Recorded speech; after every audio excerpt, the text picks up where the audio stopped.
Vovó tá aqui, porque a gente não teve coragem de botar ela num asilo ainda. Rafael disse isso sorrindo, copo erguido, 40 pessoas na minha sala. Na sala que eu limpei durante 2 dias para receber a festa dele. A sala da casa que eu e Antônio Carlos construímos em 32 anos de casamento, tijolo por tijolo, sacrifício por sacrifício, e agora eu era a piada do aniversário do meu próprio neto.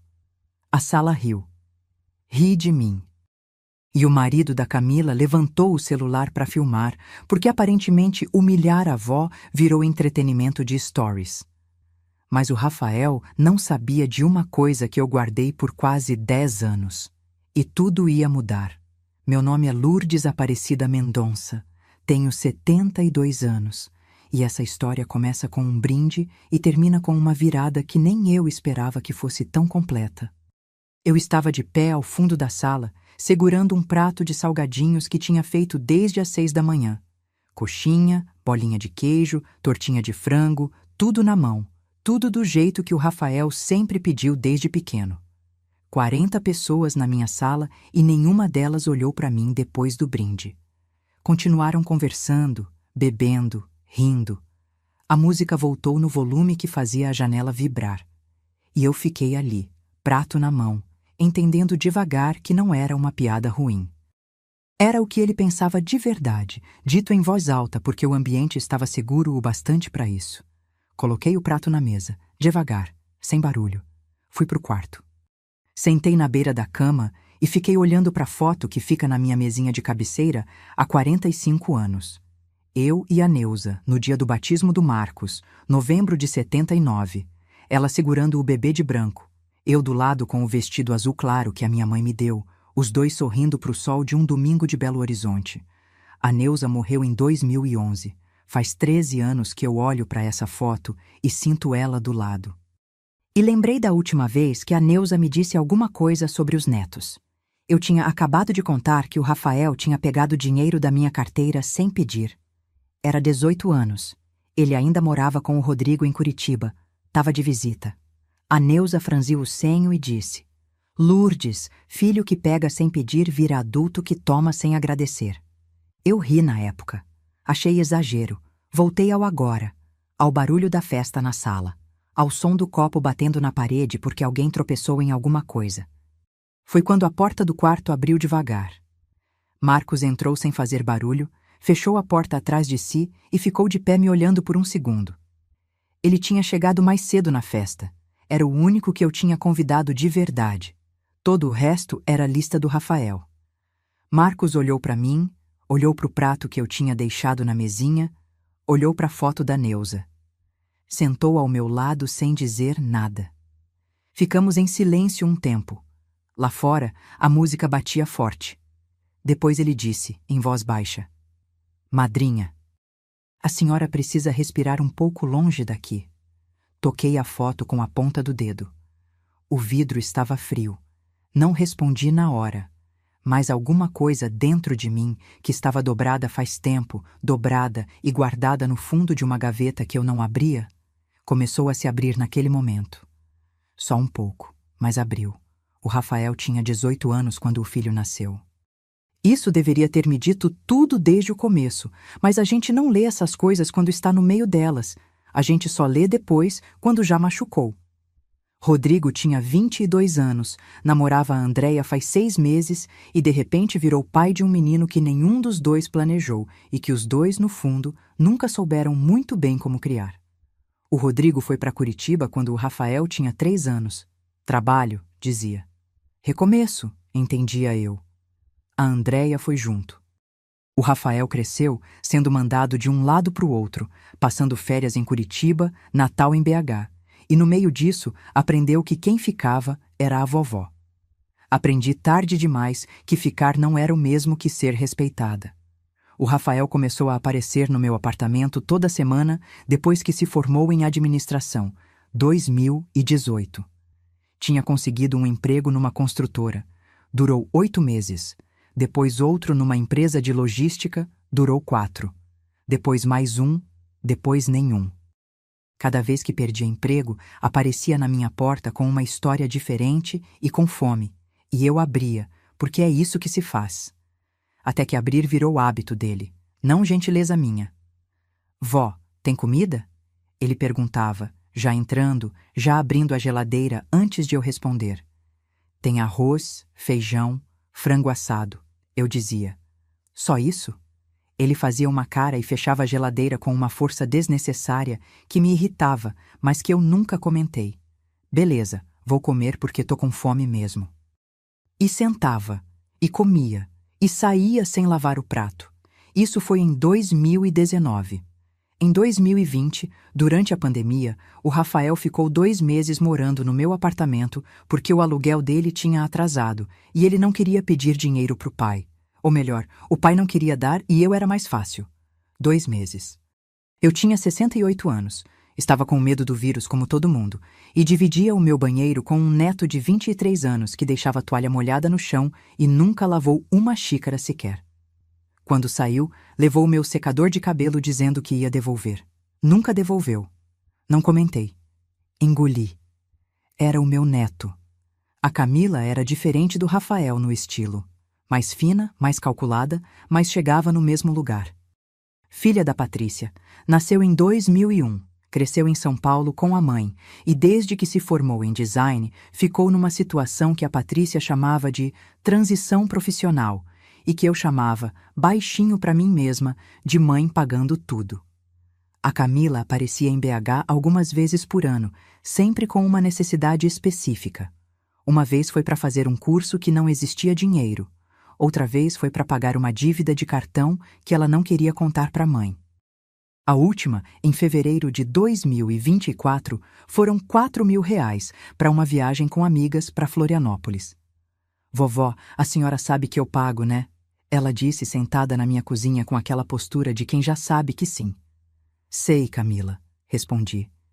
É que a mãe tá com o orçamento apertado esse mês e eu já comprei a passagem achando que ia conseguir de outra forma, mas aí não deu, sabe como é. Tá bom, eu disse, antes de ela terminar. Porque era mais fácil do que ouvir o resto. Ah, vovó, a senhora é ótima. Ela me abraçou com aquela leveza de quem acabou de resolver um problema que era dela, mas virou meu. Ela foi embora. Eu fiquei olhando para o cheque que tinha assinado, R$ 4.000 da minha aposentadoria, e pensei que não tinha visto a Camila me ligar em nenhuma segunda-feira de março só para saber se eu estava bem. Essa era a Camila. Esse era o Rafael. E eu, 72 anos, professora aposentada, viúva, sozinha num apartamento de 3 quartos no Gutierrez, era a conveniência da família. O pior não era o dinheiro. O pior era como eles falavam comigo quando achavam que eu não estava prestando atenção, ou quando estavam confortáveis o suficiente para não se preocupar com isso. Foi num almoço de domingo em março de 2024, semanas antes da festa, semanas antes de tudo mudar, que eu ouvi pela primeira vez o tom novo. O Rafael tinha vindo almoçar, trouxe um amigo chamado Henrique que eu nunca tinha visto. E os dois ficaram no celular enquanto eu servia o arroz com feijão que tinha passado a manhã fazendo. Cara, a sua avó mora aqui sozinha? O Henrique perguntou, olhando para o apartamento com um interesse que me pareceu estranho. Mora, o Rafael respondeu, sem olhar do celular. Bastante espaço para uma pessoa só, né? Bastante, concordou o Henrique. Silêncio. Eu continuei servindo. A senhora tem planos de reformar, dona Lourdes? O Henrique perguntou com uma cordialidade que chegou tarde demais. Não, por quê? Respondi. Não, por nada. Ele sorriu. É que tá bem conservado, né? Apartamento assim no Gutierrez hoje em dia vale bastante. Rafael ergueu os olhos do celular pela primeira vez e me olhou. Não disse nada, mas o olhar ficou 1 segundo mais longo do que precisava. Vamos comer, eu disse, e me sentei. Não falei mais sobre isso, mas anotei. Guardo essas coisas. O Marcos reapareceu na minha vida em março de 2024, num domingo que eu não esperava. Ele tinha me mandado mensagem na semana anterior dizendo que estava em BH, que a empresa tinha pedido transferência, que queria me ver. Eu respondi que era para vir almoçar quando quisesse. Ele veio no domingo seguinte, com um pote de doce de leite artesanal que ele disse que tinha comprado numa fazenda no caminho, e quando eu abri a porta e vi ele ali, 44 anos, o mesmo sorriso da Neuza, mais cansado nos olhos, mas igual. Eu senti aquele aperto no peito de quem reencontra algo que não sabia que estava com saudade. Madrinha, ele disse. Marcos, respondi. Abraçamos por mais tempo do que adultos costumam abraçar. Entrou, sentou na mesma cadeira que sempre sentou quando vinha visitar a Neuza comigo décadas atrás, e ficamos conversando por 3 horas. Ele me contou sobre Ribeirão Preto, sobre a empresa, sobre os anos difíceis depois que a Juliana morreu. Eu contei sobre o apartamento, sobre a aposentadoria, sobre os netos, suavizando, como sempre faço, porque a vergonha de falar sobre a própria família ainda era grande demais. Mas o Marcos me conhece faz 45 anos. Olhou para mim com aquele olhar da Neuza, oblíquo, direto, sem cerimônia, e disse: Madrinha, a senhora tá bem? Tô, respondi. Tá de verdade ou tá porque é o que se diz? Fiz uma pausa. Às vezes é a mesma coisa, falei. Ele não pressionou. Ficou. Voltou na quarta-feira com um pão de queijo e ficou mais 1 hora. Voltou no sábado seguinte. E no outro. Sem precisar de nada, sem pedir nada, só aparecendo como a Neuza teria feito. Em abril, o Rafael apareceu com as chaves do apartamento na mão. As chaves reservas que eu tinha dado a ele 2 anos antes, por segurança. E abriu a porta às 10 da noite, sem tocar a campainha. Eu estava dormindo. Acordei com barulho na cozinha e levantei com o coração na boca achando que era ladrão. E era o Rafael com 2 amigos abrindo minha geladeira.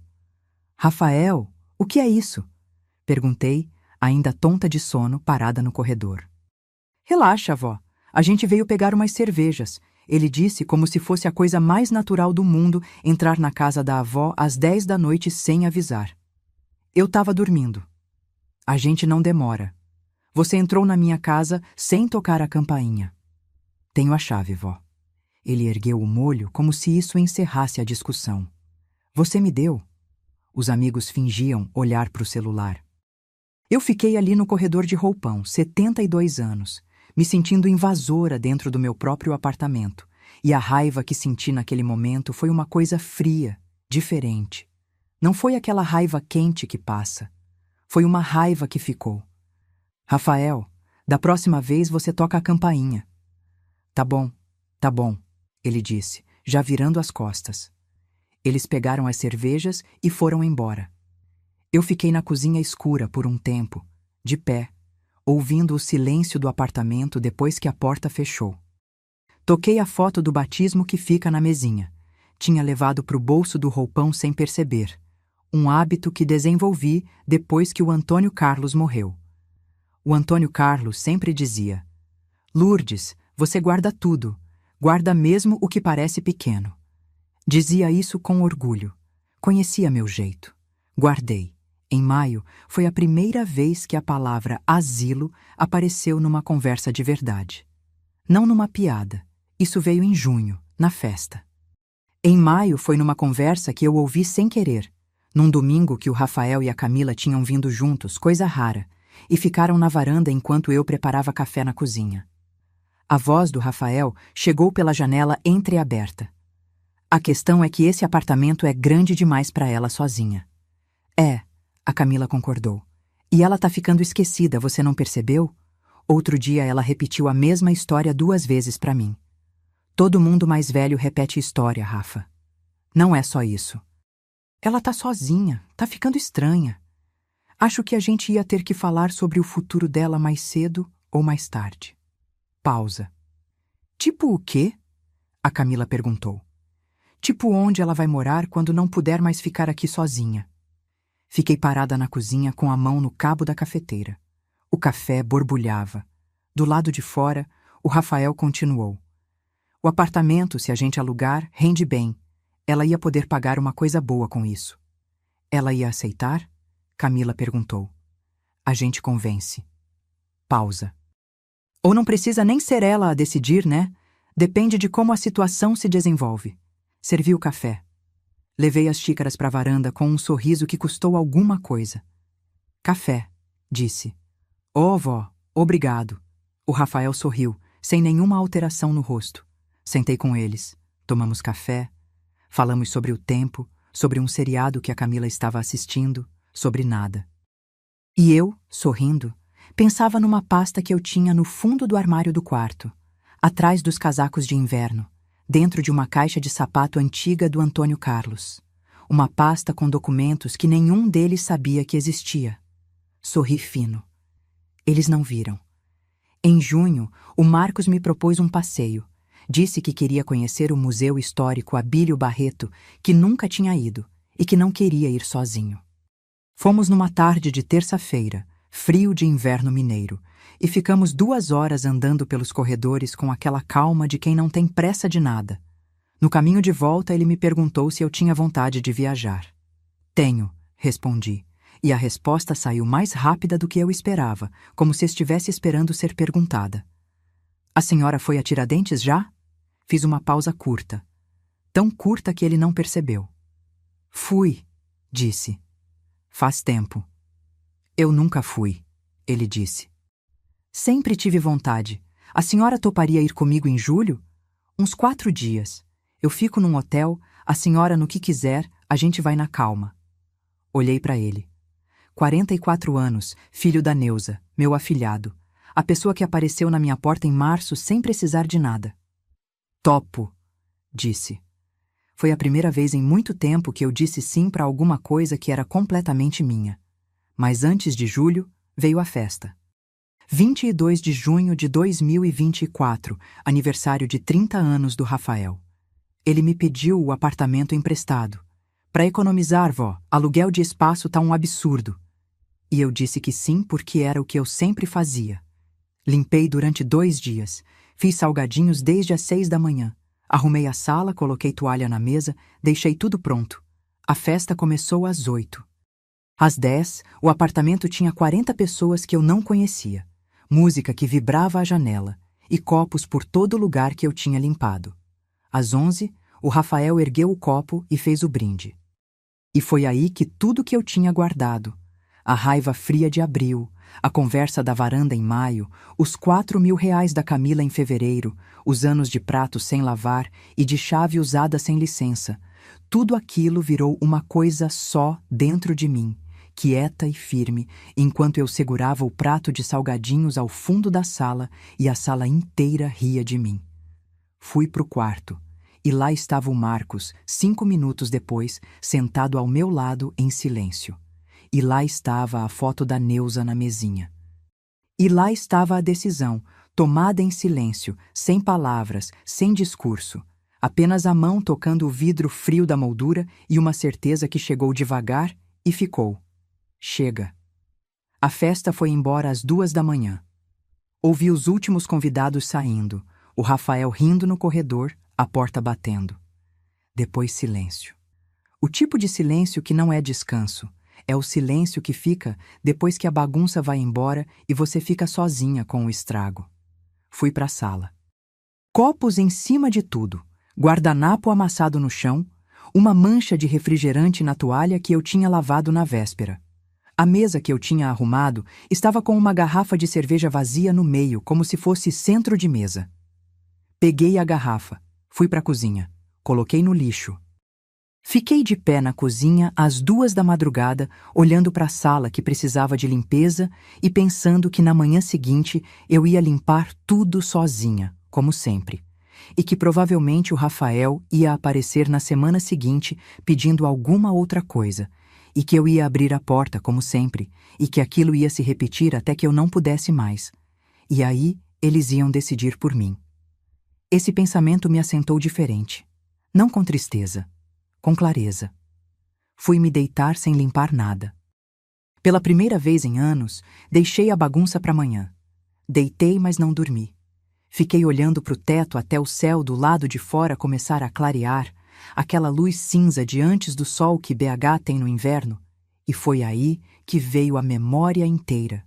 Não em pedaços, não em lampejo, mas completa e nítida, como se tivesse esperando o momento certo para aparecer.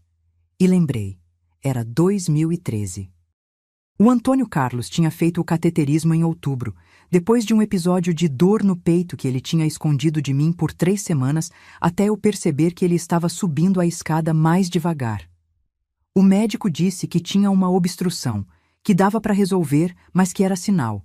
O coração não estava como devia estar, e a partir dali tinha que ter cuidado com tudo. O Antônio Carlos saiu do consultório quieto, o que era incomum nele, que era homem de opinião sobre qualquer assunto. No carro, a caminho de casa, ele ficou olhando pela janela por um tempo e depois disse, sem me olhar: Lourdes, eu preciso colocar as coisas em ordem. Que ordem? Perguntei. A casa de Tiradentes. Tá no meu nome, tá no nome dos dois, na verdade. Mas eu quero passar pro seu nome só. Inteiro. Olhei para ele. Por quê? Perguntei, embora soubesse, ao menos em parte. Ele levou um tempo para responder. Na rua, um ônibus passou barulhento. Porque você é a pessoa mais organizada que eu conheço, ele disse, e tinha um cuidado na voz que me apertou o peito. E por que casa que fica no nome dos dois, às vezes gera confusão quando um vai? Quero que seja simples. Antônio Carlos. Não é pessimismo, Lourdes, é ordem. Ele finalmente me olhou. Você concorda? Concordei.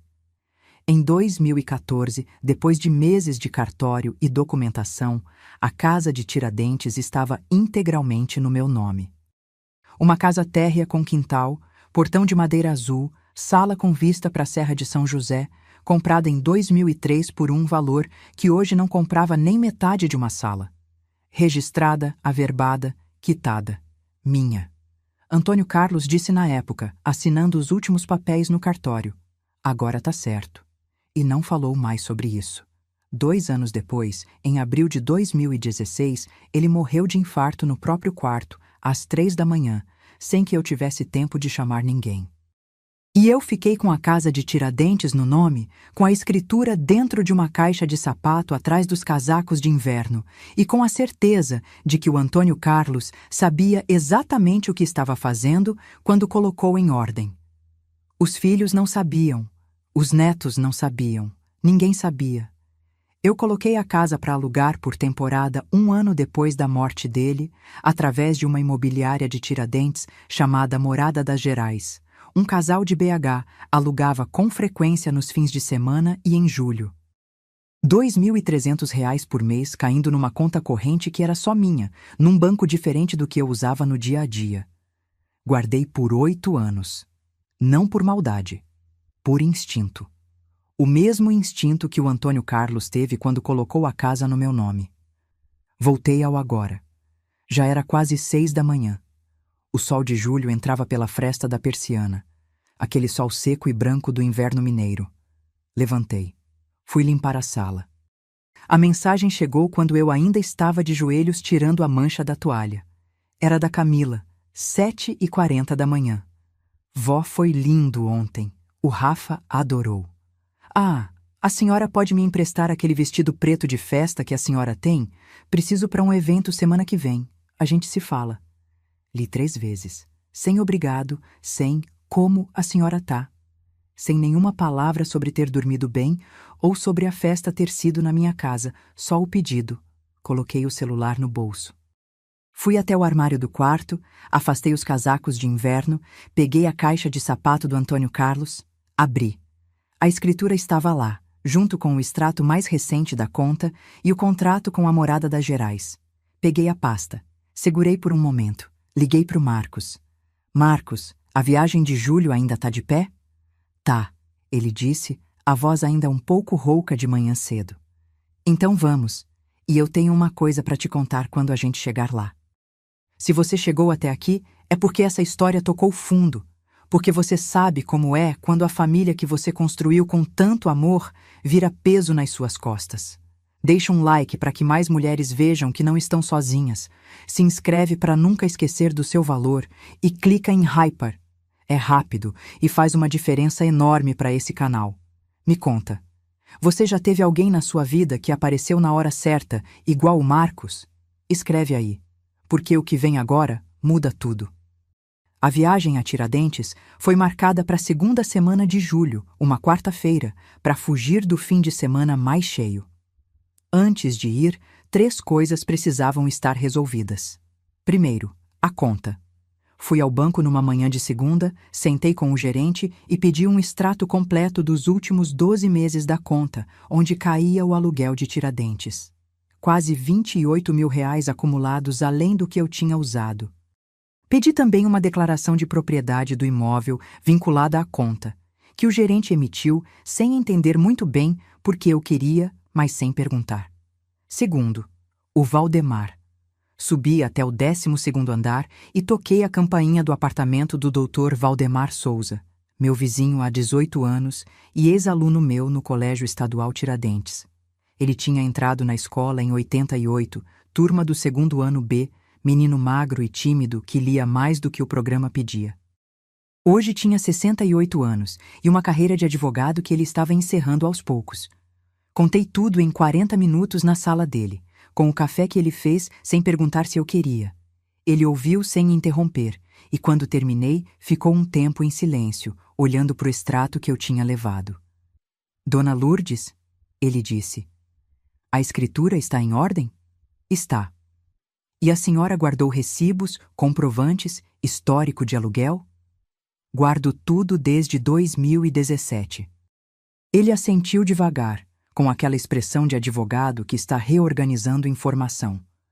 Pois bem, disse, a senhora está em posição muito mais sólida do que imagina, e eles estão em posição muito mais frágil do que acham.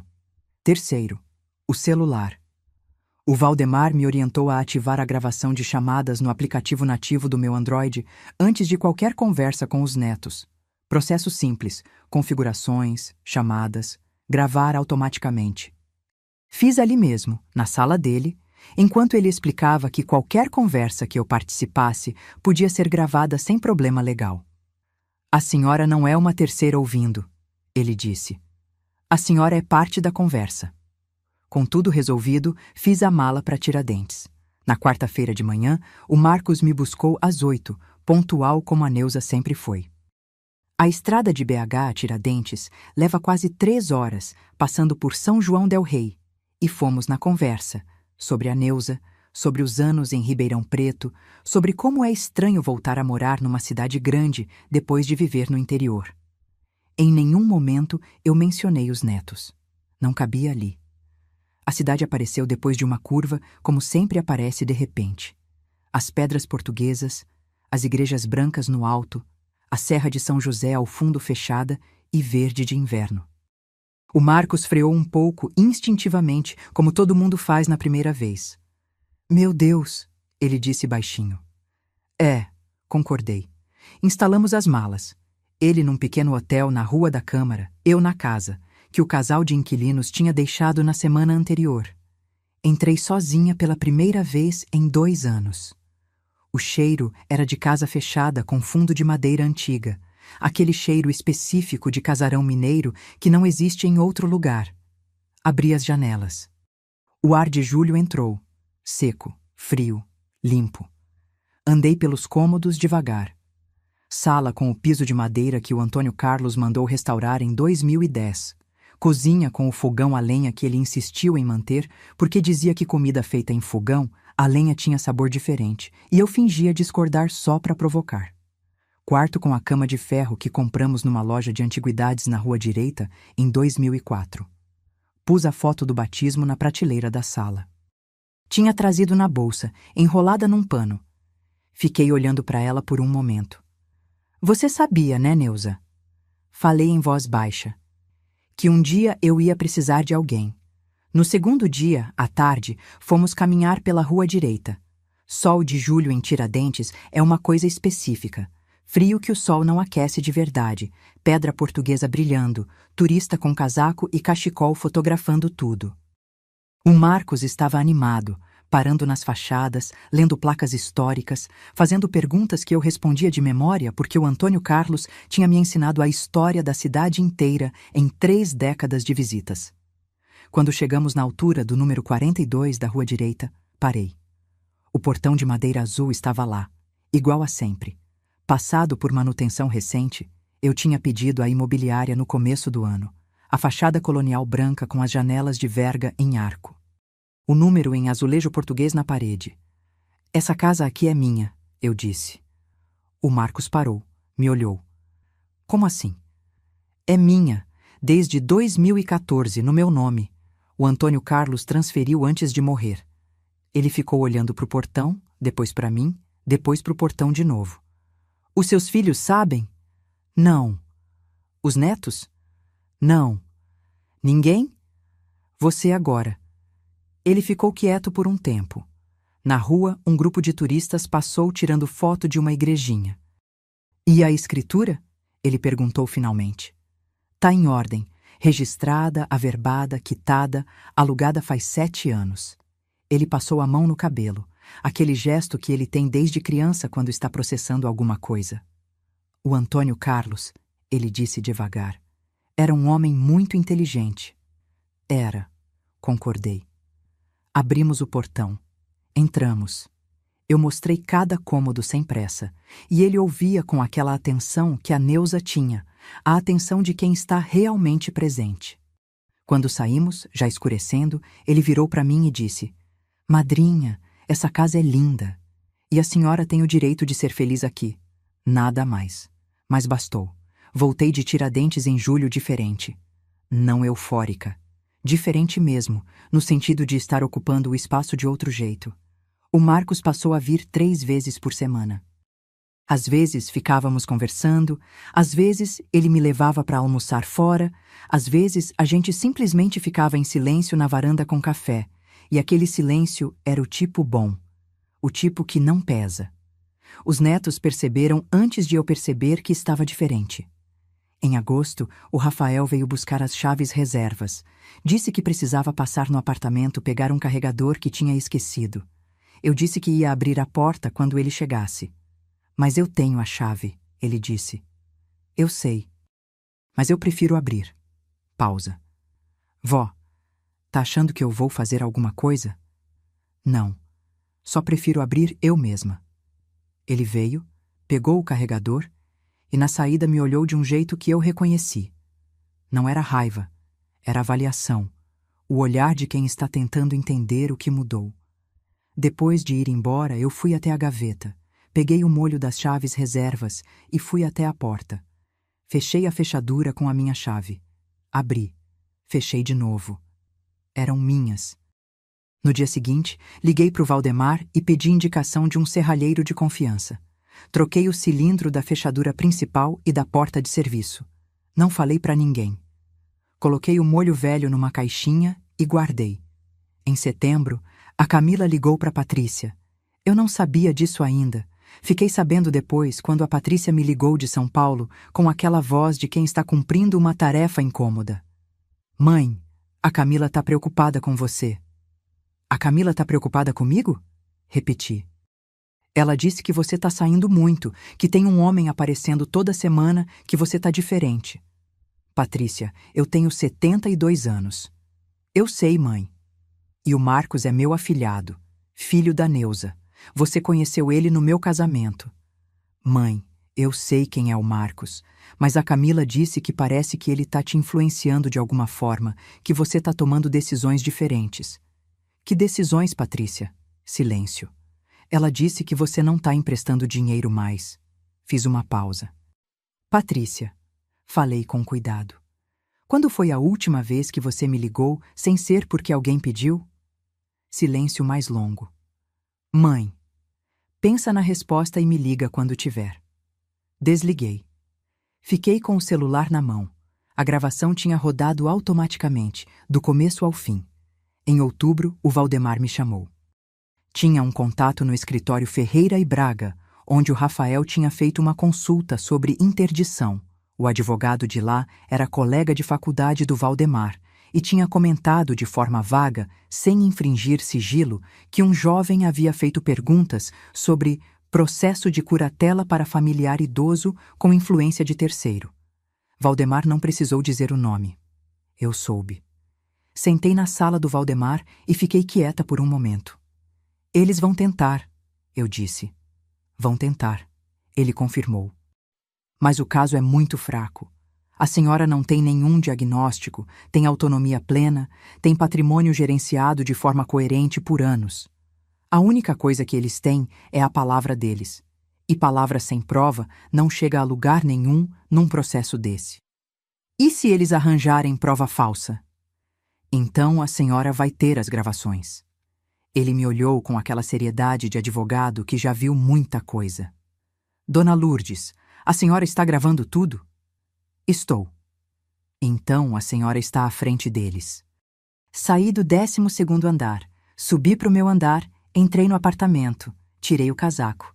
Fui até a cozinha fazer café. O celular vibrou. Mensagem do Rafael. Vó, posso passar aí sábado? Preciso conversar uma coisa. Respondi. Pode. E deixei o gravador ativado. No sábado, o Rafael chegou com aquela postura de quem ensaiou. Sentou na sala, aceitou o café, fez um preâmbulo sobre estar preocupado e sobre família querer o melhor. E foi chegando devagar no assunto, que ele e a Camila tinham conversado, que achavam que eu estava num momento vulnerável, que o Marcos era uma pessoa boa com certeza, mas que eu tinha que ter cuidado com quem fica perto de você nessa fase da vida. Que fase, Rafael? A senhora tem 72 anos, vó. A gente se preocupa. Vocês se preocuparam quando entraram no meu apartamento às 10 da noite, quando pegaram 4.000 reais para a viagem, quando fizeram a piada do asilo na frente de 40 pessoas? Ele ficou vermelho. Aquilo foi uma brincadeira. Uma brincadeira que o Bruno filmou e postou. Vó. Rafael, falei com calma. Eu ouço a sua preocupação e vou pensar a respeito. Ele foi embora sem ter chegado a lugar nenhum. Na porta virou. A senhora vai pensar, vó? Vou, respondi. Fechei a porta. A gravação tinha rodado 42 minutos. Liguei para o Valdemar, liguei para o Marcos, e naquela noite, de frente para a pasta com a escritura e os extratos, comecei a entender que não ia mais esperar que eles viessem até mim. Eu é que ia convocar. A reunião foi marcada pelo Rafael para um sábado de novembro, 16 às 3 da tarde no meu apartamento. Ele me avisou na quinta-feira anterior, numa mensagem que dizia: família vai passar aí para uma conversa sobre o futuro, como se o meu futuro fosse pauta de reunião de condomínio. O Rodrigo ia vir de Curitiba, a Patrícia ia vir de São Paulo, Rafael e Camila, com os respectivos parceiros. Todos juntos, todos preparados. O que eles não sabiam era que eu tinha sido avisada pelo Valdemar 2 dias antes que o Rafael tinha consultado o escritório Ferreira e Braga sobre curatela, e que aquela reunião não era conversa de família. Era o primeiro movimento formal de um processo que eles queriam iniciar. Na quinta-feira à noite, liguei para o Marcos. Marcos, no sábado eu vou precisar de você aqui. Pode vir às 2 da tarde? Posso, ele disse. O que aconteceu? Explico no sábado. Pausa. E traz terno que vai ter reunião? Na sexta subi até o 12º andar. O Valdemar já sabia da movimentação. Confirmou que o Rafael tinha pedido ao Ferreira e Braga era uma orientação sobre como iniciar pedido de curatela parcial para familiar acima de 70 anos com influência comprovada de terceiro interessado. O advogado de lá tinha dito que precisaria de laudo médico e de evidências de comportamento atípico. Rafael tinha saído dizendo que ia providenciar. Oh, providenciar laudo médico como? Perguntei. Provavelmente marcando uma consulta psiquiátrica e tentando que a senhora apareça, disse o Valdemar. Ou com um laudo de médico que não examinou a senhora. Ambos os casos são juridicamente problemáticos para eles. Ele abriu a pasta que tinha sobre a mesa. Mas veja o que preparei. Estava tudo ali. Cópia da escritura de Tiradentes, extrato dos 7 anos de aluguel, histórico da conta, declaração do banco, contrato com a morada das Gerais e o arquivo com as gravações, organizadas por data, transcritas em resumo, salvas em pendrive com cópia impressa. A conversa da varanda de maio, que eu tinha gravado sem que eles soubessem que o celular estava na mesa. A ligação da Patrícia de setembro. A visita do Rafael de outubro. E uma que eu ainda não tinha ouvido de novo. o áudio da chamada de setembro em que Rafael ligou para Camila e não percebeu que eu tinha atendido e deixado no viva-voz sobre a mesa enquanto dobrava roupa. Esse último, disse o Valdemar, apontando para o arquivo com data de 6 de setembro, é o mais importante. Eu sabia qual era. Tinha ouvido uma vez e guardado. Pode usar? Perguntei. Pode. A senhora estava presente na ligação porque atendeu o telefone. É conversa que a senhora recebeu. Juridicamente limpo. No sábado de manhã, acordei cedo, fiz café, arrumei a sala. Coloquei as cadeiras numa disposição específica. As duas de frente para a janela de um lado, o sofá e as cadeiras do outro. Lugar de quem está sendo julgado e lugar de quem julga. Eu ia sentar do lado errado do que eles esperavam. O Marcos chegou às 2, de terno cinza escuro e gravata vinho, com aquela seriedade calma que me lembrou o Antônio Carlos. O Valdemar chegou 10 minutos depois, pasta debaixo do braço, cumprimentou o Marcos com aperto de mão firme. Doutor Valdemar Souza, advogado. Apresentei. Doutor, o Marcos cumprimentou. Os três nos sentamos, tomamos café, esperamos. Às 3h05, a campainha tocou. Entrou o Rodrigo primeiro, 46 anos, engordado dos últimos tempos, expressão de quem veio de Curitiba contrariado, mas convencido que era necessário. Atrás dele, a Andréia, quieta como sempre foi. Depois a Patrícia de São Paulo, cabelo cortado diferente, aquela pressa de quem nunca para totalmente. Depois o Rafael, que parou na entrada da sala quando viu o Valdemar com a pasta. Quem é esse? Ele perguntou, antes mesmo de cumprimentar. Doutor Valdemar Souza, meu vizinho e assessor jurídico. Respondi. Entra, Rafael. O Bruno entrou atrás, olhando em volta. A Camila entrou por último, viu o Marcos no sofá e cruzou o olhar com ele por um segundo antes de desviar. 6 pessoas na sala. Mas eu, o Marcos e o Valdemar. Ninguém se sentou imediatamente. Pode sentar, disse. Tem café. O Rodrigo sentou primeiro, depois os outros. O Rafael ficou em pé por um momento mais longo do que precisava. Depois, sentou na poltrona perto da janela, braços cruzados. A Camila ficou perto da Patrícia, ombros encostados. Mãe, disse o Rodrigo, a gente veio porque se preocupa com você. Eu sei, Rodrigo. Não precisa de advogado para conversa de família. Eu sei que vocês acham isso, respondi. Mas eu prefiro ter. Silêncio. O Rafael respirou fundo. Vó, a gente marcou essa reunião porque a gente acha que a senhora está passando por um momento delicado. Está sendo influenciada por pessoas que a senhora não conhece bem. E a gente, como família, tem obrigação de... Rafael. O Valdemar interrompeu com uma cordialidade precisa. Antes de continuar, eu gostaria de depositar um documento sobre a mesa para que todos vejam. O Rafael parou.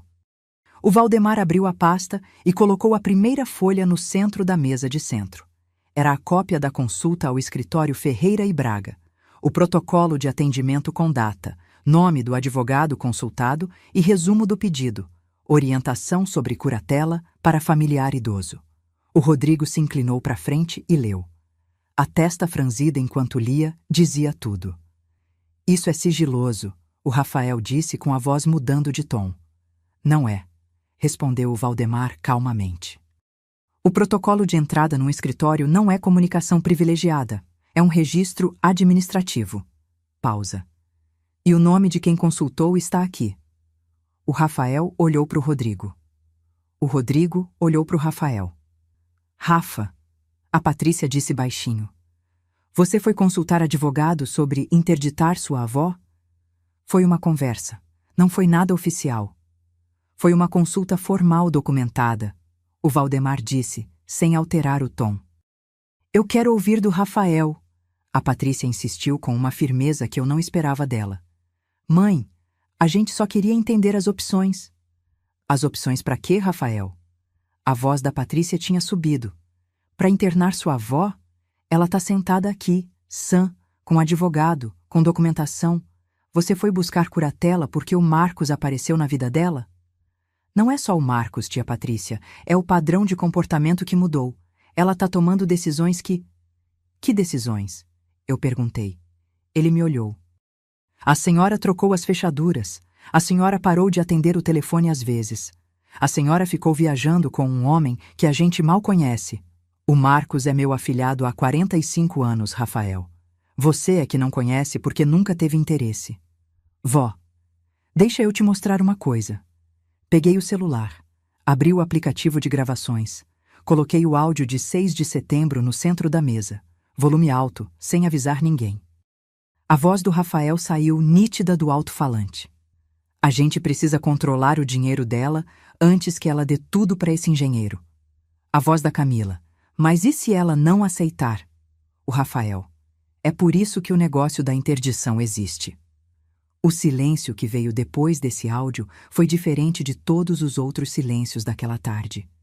Foi o silêncio de quem foi pego, não na suspeita, não na insinuação, mas no ato.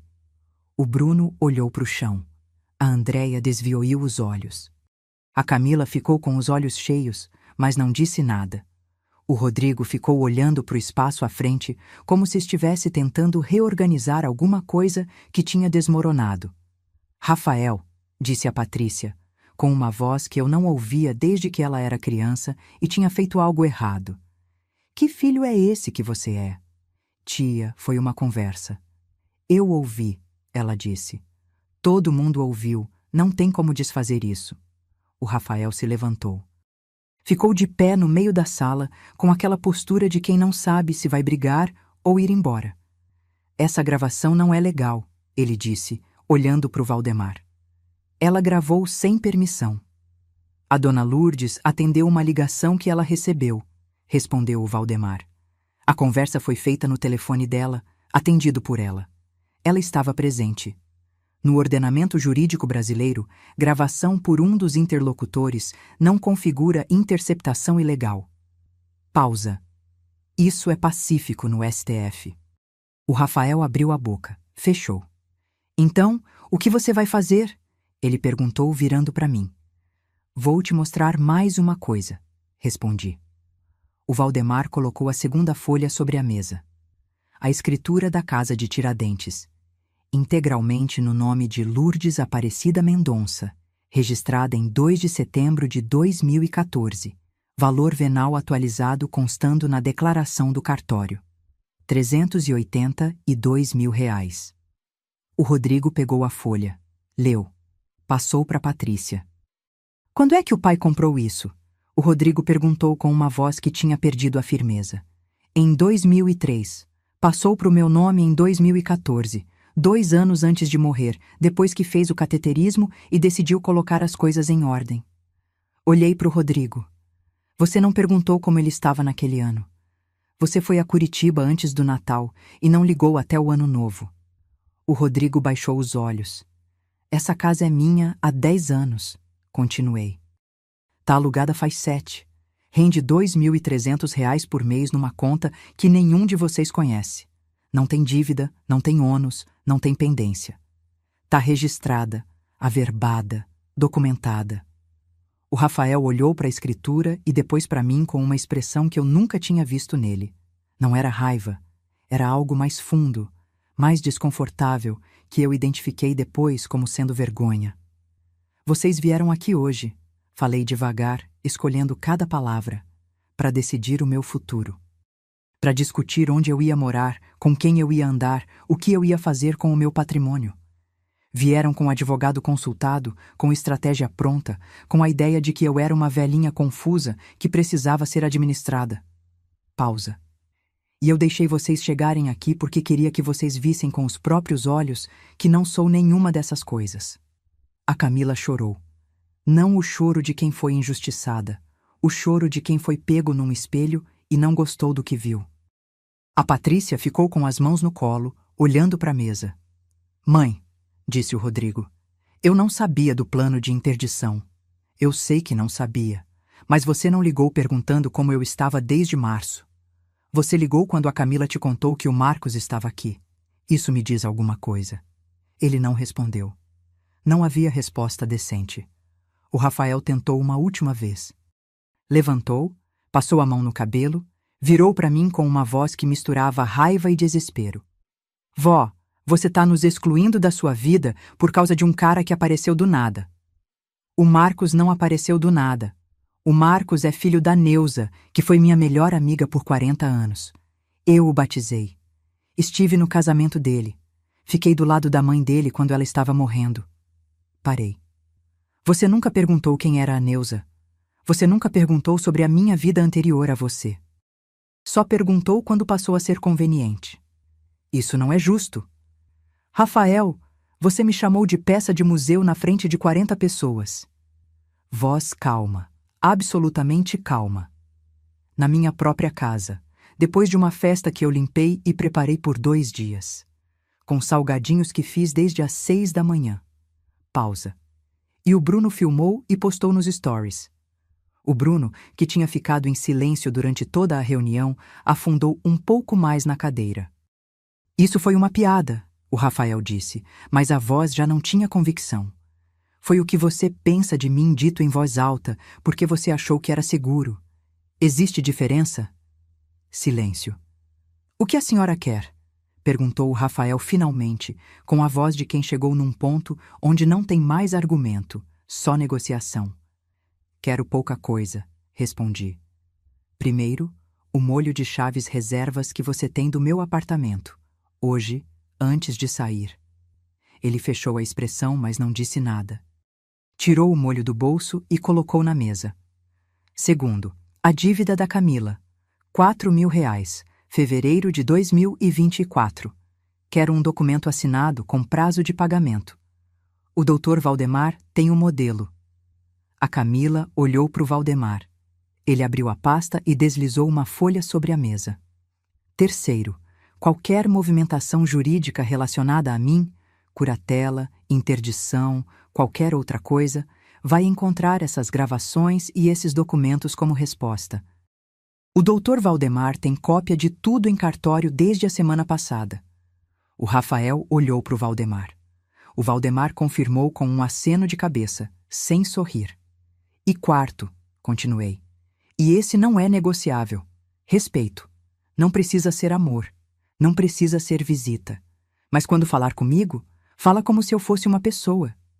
Porque sou. O Rodrigo assinou o documento da Camila como testemunha, silencioso. A Camila assinou sem olhar para mim. O Rafael ficou parado até o último momento e, quando finalmente se levantou para ir, parou na porta da sala e virou. Vó, eu errei. Olhei para ele. Eu sei, disse. Mas saber que errou e mudar são coisas diferentes. Ele foi embora sem responder. Os outros foram saindo aos poucos. O Bruno foi o primeiro, sem dizer nada.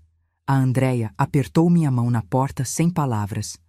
A Patrícia me abraçou por um segundo, rígida, como quem não sabe bem o que fazer com o peso que estava carregando. O Rodrigo foi o último. Ficou na porta por um momento. Mãe, disse, eu devia ter ligado mais. Devia, concordei. Ele saiu. Fechei a porta. Fui até a sala. O Valdemar estava guardando os papéis com a calma sistemática de quem tem experiência com o lado depois das batalhas. O Marcos estava sentado no sofá, cotovelos nos joelhos, olhando para o chão. Quando o Valdemar saiu, ficamos eu e ele em silêncio por um tempo. Como a senhora tá? Ele perguntou. Fiz uma pausa. Pensei na resposta de verdade. Tô bem, disse. Tô bem de verdade. Ele assentiu. Olhei para a foto do batismo na estante. Tinha trazido de Tiradentes de volta para BH depois da viagem, e agora ficava aqui, na sala que eu ia deixar em breve. Neuza. Ela sorria para o sol daquele domingo de 79, sem saber que 45 anos depois, o filho dela ia estar sentado no meu sofá depois de me ajudar a reconquistar o que sempre foi meu. Fui fazer café. 3 semanas depois, em dezembro de 2024, eu estava em Tiradentes, não de visita, morando. Tinha avisado a imobiliária em novembro que não ia renovar com o casal de BH. Eles entenderam, tiveram até o fim do mês para retirar as coisas, saíram sem problema. O apartamento do Gutierrez eu coloquei para alugar através de outra imobiliária, sala de 3 quartos no bairro Nobre. Aluguel que ia render bem mais do que os 2.300 de Tiradentes e que ia cair na mesma conta que os netos nunca conheceram. A mudança foi simples. Poucas coisas: livros, roupas, a cafeteira italiana que o Antônio Carlos trouxe de uma viagem a São Paulo nos anos 90, a foto do batismo. O restante do apartamento continuou mobiliado para os inquilinos. Saí com 3 caixas e uma mala grande. O Marcos ajudou a carregar. Não disse muito durante o trajeto. Às vezes ele faz isso, fica quieto do jeito certo, o mesmo jeito da Neuza. Cheguei em Tiradentes numa tarde de segunda-feira de dezembro, verão entrando, o calor diferente do calor de BH. Mais verde, mais cheiro de mato molhado, as nuvens carregadas que vinham da serra, anunciando chuva à tarde. Abri o portão azul. Entrei. Desta vez, não era visita. Em fevereiro de 2025, numa manhã de terça-feira com sol forte e calor de verão mineiro, fui até a Escola Municipal João Batista Leal com uma pasta debaixo do braço. Tinha marcado uma reunião com a diretora, Dona Conceição, uma semana antes. Expliquei que era professora aposentada de português, que tinha 31 anos de sala de aula no Colégio Estadual Tiradentes, em BH, e que queria oferecer aulas voluntárias de reforço de língua portuguesa e literatura para alunos do Fundamental 2. A Dona Conceição me olhou por um segundo sobre os óculos de grau e disse: Dona Lourdes, a gente está precisando de você desde antes de você chegar. Comecei na semana seguinte. Turma de 8º ano, 23 alunos, uma sala com ventilador que fazia barulho e cadeiras que rangiam. Entrei, escrevi meu nome no quadro, virei e disse: Meu nome é Lourdes, vim de BH, e eu gosto muito de quem não gosta de português, porque esse é o tipo mais fácil de convencer. Alguém riu no fundo da sala. Valeu. O Rafael mandou mensagem em janeiro. Uma linha sem preâmbulo. Vó, feliz ano novo. Respondi com o mesmo. A Camila mandou foto de um depósito bancário em fevereiro. R$ 500, sem comentário. 8 prestações pela frente, sem problema. O Rodrigo ligou numa tarde de domingo. Ficamos 20 minutos no telefone, sobre o tempo em Curitiba, sobre a reforma que ele estava fazendo na casa, sobre nada importante. Mas ligou, sem que ninguém pedisse. Não era perdão, não era esquecimento. Era o que era. Família aprendendo, tarde e dolorosamente, que respeito não é opcional. Numa tarde de fevereiro de 2025, o Marcos veio para Tiradentes ajudar a trocar umas telhas antes da chuva. Ficamos na parte da tarde trabalhando no telhado. Ele subindo, eu passando as telhas, os dois conversando sobre a Neuza, sobre o Antônio Carlos, sobre as coisas que as pessoas que a gente ama deixam quando vão. Quando a chuva de verão chegou, nos sentamos na varanda coberta com café passado no coador, ouvindo a chuva bater no telhado novo. Olhei para a foto do batismo que ficava agora na parede da sala, emoldurada com moldura nova que o Marcos tinha trazido de BH. O vidro limpo, a imagem nítida, o sol daquele domingo de 90 e 79 iluminando 2 rostos sem saber o que estavam construindo. 73 anos em março. Sala de aula toda terça e quinta. Portão azul. Chuva no telhado. Café passado. O filho da Neuza do lado.